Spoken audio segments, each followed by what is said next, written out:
What do we do when coffee lies to you? When you just can't get going? When you're relying on something else other than your usual cure for what ails you to help you take on a day? Especially on a Tuesday. Oh, my God.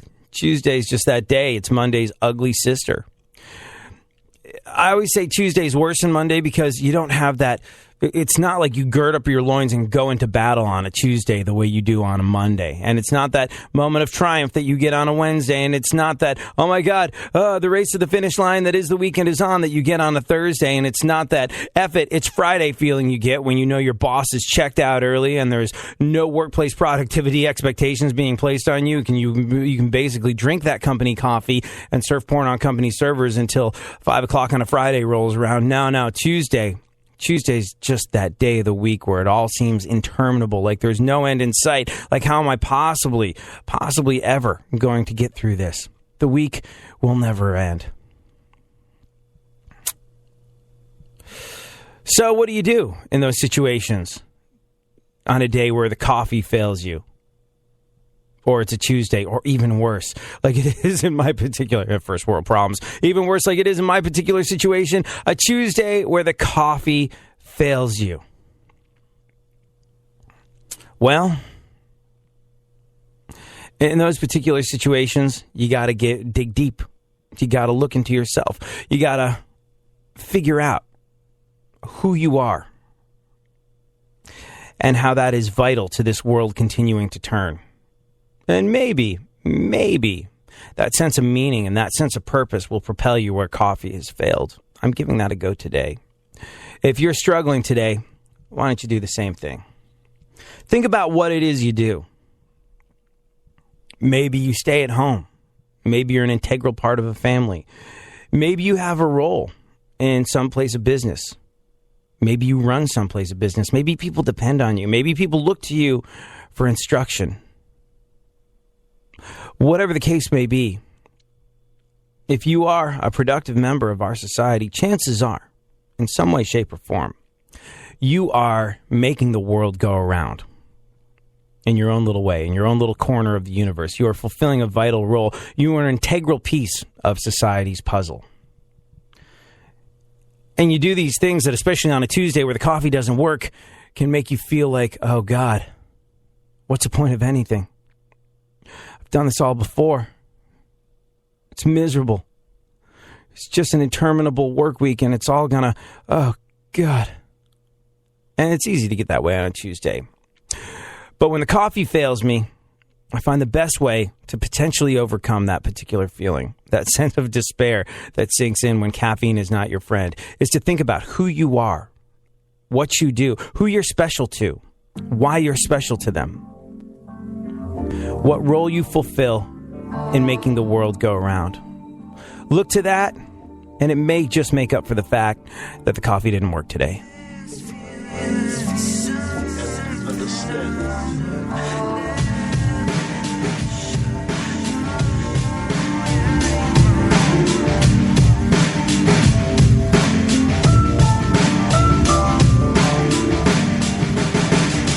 Starting from here, my head is where I feel numb. From the front of my neck to the base of my skull, to the back by the way my mind is working. Like that, my emotion, my control is always shaking. So no, it'll be nothing at all. My mind is like an empty hole. I wanna be calm for help, but all my friends are like a pressure valve. And what I need is salvation and a little bit of patience. Oh, with all the love I have, I'm still alone.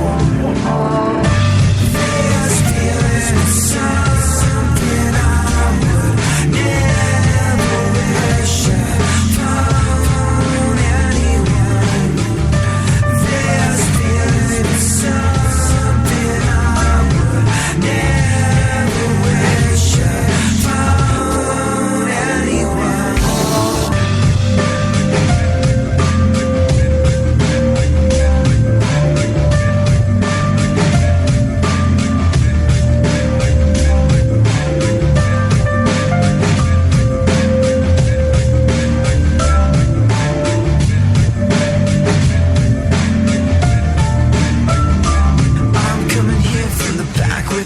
Inside with the feelings that are associated with the sad life that I'm bringing, the tears and the singing. isn't a gift when there's so much you have missed. So little ring true, the words to you by the people you trusted when it all came down to choosing your ideals, developing your fears. Why sports I always brought up in black light.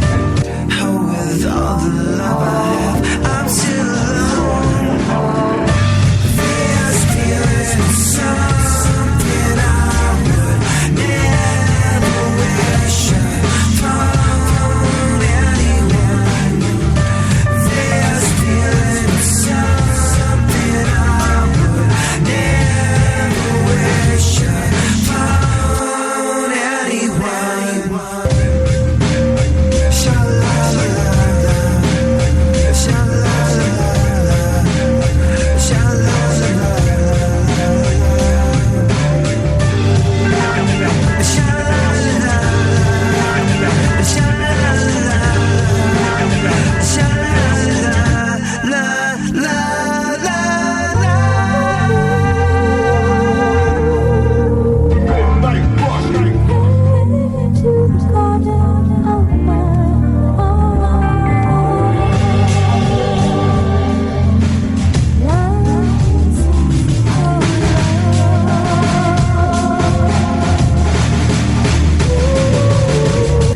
There's feeling something I would never wish upon anyone. There's feeling something I would never wish upon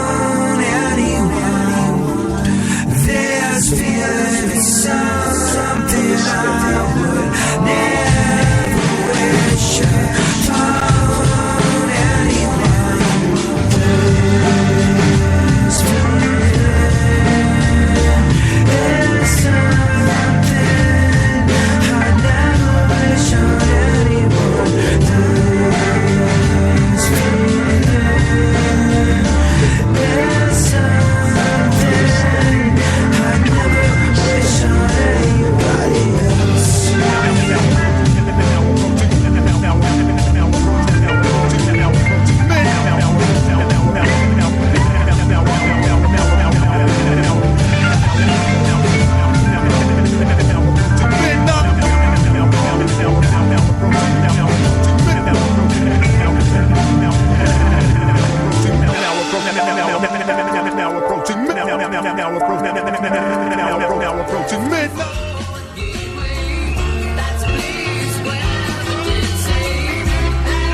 There's something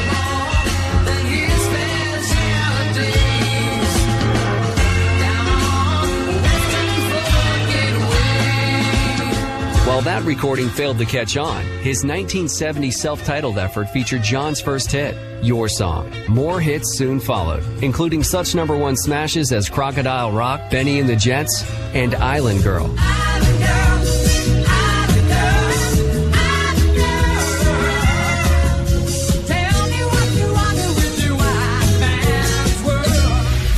Keep listening to iHeartRadio for more Elton John and all your favorite artists. How to deal with someone who says that's so gay. Outsmart them. This party is like so gay. Totally. Excuse me, but did you ladies know the word gay used to mean happy or excited? Then it became a word used to describe gay people. Then somehow it came to mean dumb or stupid, which is how you just used it, which is not very nice. Ew, that guy is on the football team and super smart, and he totally hates us now. Totally. When you say that's so gay, do you realize what you say? Knock it off. Learn more at thinkbeforeyouspeak.com. Brought to you by Glisten and the Ad Council. This is the 80s Show on iHeartRadio. Say ho, ho, say ho, ho, ho, ho. Let's start the show. Let's start the show. Come on, let's go. Come on, let's go. Say ho, ho, say ho, whoa, ho, whoa. Let's start the show. Let's start the show. Let's start the show. Let's start the show. So if you were looking for a leader, a figurehead, if you will, for a marijuana advocacy group, wouldn't you think that, either Cheech or Chong would make an excellent choice? Yeah. Marijuana advocacy group does not want Tommy Chong as part of their organization. They say it sends the wrong message. And we'll discuss why. And why I, someone who have no interest in smoking pot, someone who doesn't smoke pot, someone who will not smoke pot, would probably be a much better figurehead for the organization than legendary stoner Tommy Chong.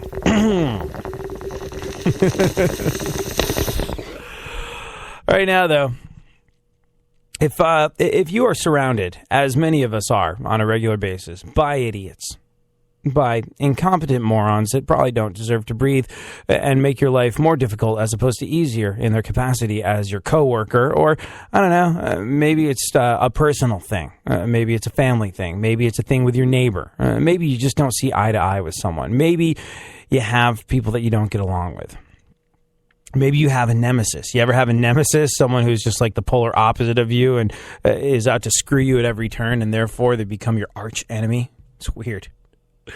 You think that stuff ends in high school. It doesn't. I know a lot of people that have those in the workplace. It's crazy. And, man, I've seen office place nemesi, I don't know. I've seen people go head to head over different things. And you know what? It's one of those situations where you have two people in a work environment that can't effing stand each other, that are willing to go for the throat, that are trying to get each other fired maybe even. Guess what? Someone's going to win and someone's going to lose in that situation. And I've seen it work out to where the person that had right on their side, the person that deserved to stay in the workplace situation, the person that was justifiable in saying, hey, it's either them or me. They've done this to me, that to me.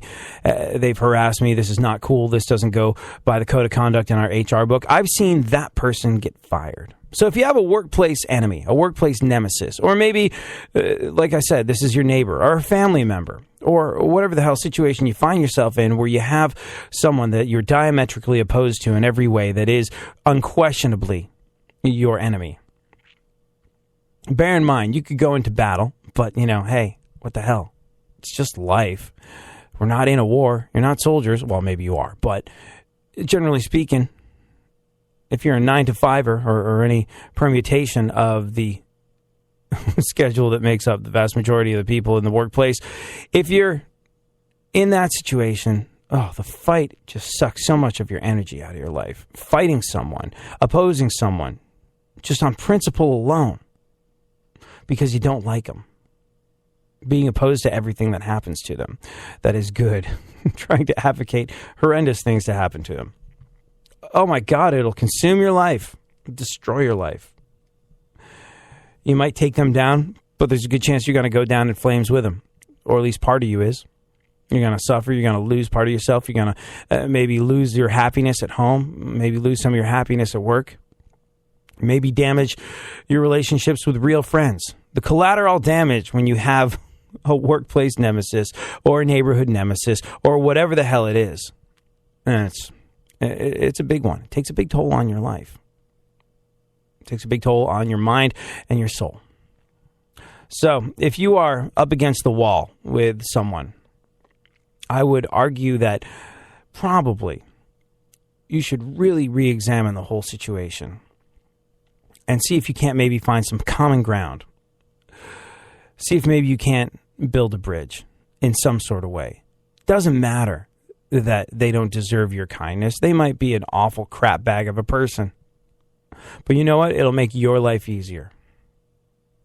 The best way to destroy an enemy is to make him a friend. Abraham Lincoln. Alrighty then, Funkhauser. Let us roll through the events of today in our segment, My Witness News. In no way, shape, or form fair. Certainly not balanced. What is going on in the world and how are you? Did you bust out a Lincoln quote? That's awesome. Yeah. Well, try and start the day with a little bit of an inspirational quote most days. It makes me think of the lack of $5 bills I have in my wallet. Right, yeah. That's true. Fives are so handy. I love a $5 bill. A 20 always seems large and unwieldy, like I won't know how to spend it properly. I feel like I've got too much cash on me and I might get mugged. Like a 20 is just large and unwieldy, but, and ones are, let's be real here, pretty much useless. But a $5 bill can be used for pretty much anything at any time, and I love $5 bills. I love Abe Lincolns. They 100% are my favorite thing to find in my wallet. I'm not going to find them for a while, though. I'm not going to find them for a while, though, because it's tax time, and, Abe Lincoln took all my, Uncle Scam took all my Abes. Oh, man. Stupid Uncle Scam. Probably didn't even prep the area. Probably didn't even prep the sensitive area with any lube before he